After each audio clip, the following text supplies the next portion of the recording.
দেশ বিদেশের বাছাই করা খবর নিয়ে সর্বদাই সত্য সন্ধানী ই নিউজ ভারত। নমস্কার, ই নিউজ ভারতে আপনাদের সকলকে স্বাগত। শুরু করছি ওয়েদার আপডেট।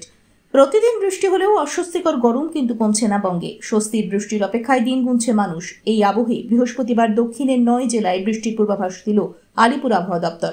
সঙ্গে বইতে পারে 40 থেকে 50 কিলোমিটার বেগে দমকা ঝোড়ো হাওয়া। দক্ষিণ পশ্চিম মৌসুমী বায়ু থমকে থাকার ফলে দক্ষিণবঙ্গে এখনো বর্ষা প্রবেশ করতে পারেনি। হাওয়া অফিস জানাচ্ছে, কলকাতা সহ দক্ষিণের বেশ কয়েকটি জেলায় আপাতত গরম এবং আর্দ্রতাজনিত অস্বস্তি বজায় থাকবে। সেই সঙ্গে একাধিক জেলায় বজ্রবিদ্যুৎ সহ ঝড় বৃষ্টির সম্ভাবনাও রয়েছে।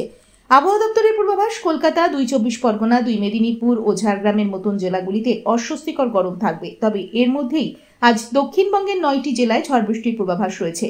কলকাতা, হাওড়া, হুগলি, 2 চব্বিশ পরগনা, 2 মেদিনীপুর, নদিয়া ও মুর্শিদাবাদে বজ্রবিদ্যুৎ সহ বৃষ্টি হতে পারে। দক্ষিণের বাকি জেলাগুলিতেও বজ্রবিদ্যুৎ সহ বৃষ্টির পূর্বাভাস রয়েছে। অন্যদিকে উত্তরবঙ্গে ইতিমধ্যেই বর্ষা ঢুকে পড়ায় সেখানকার নানান জেলায় ঝড় বৃষ্টি চলছে।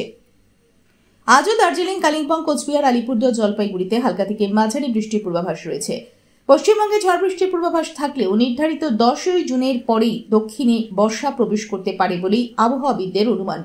আজ কলকাতায় আংশিক মেঘলা আকাশ। আজ কলকাতা ও তার পার্শ্ববর্তী অঞ্চলে দিনের সর্বোচ্চ তাপমাত্রা 33 ডিগ্রি সেলসিয়াস, সর্বনিম্ন 26 ডিগ্রি সেলসিয়াস, অনুভূত তাপমাত্রা 39 ডিগ্রি সেলসিয়াস। বাতাসে আপেক্ষিক আর্দ্রতার পরিমাণ 71%।